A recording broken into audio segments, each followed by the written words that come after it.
Welcome to Chillin' 101. We hope this video helps. You start by listing every point charge and their coordinates, because you need values to compute distances. Measure r vectors from each charge to point P and use k equals 8. 99 E9 nm2/c2 for Coulomb's law. Once you have r magnitudes, compute each EI equals kqi/ri2 directed along the unit vector I.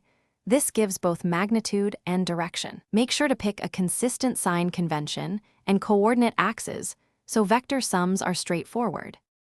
Once you have each EI magnitude and its direction, resolve it into horizontal and vertical components. Use cosine and sine of the angle relative to your chosen axes. Then sum all x components to get sigma ex and sum all y components to get sigma y. This reduces a 2D vector summed to two simple additions.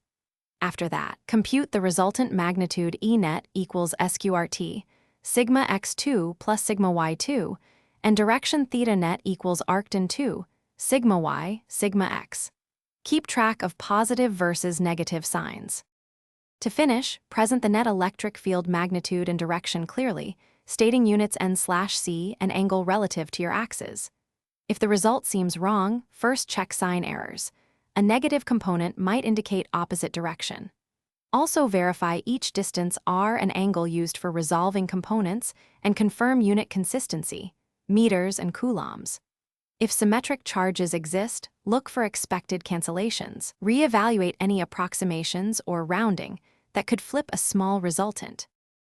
Thanks for watching. Consider subscribing if we helped you.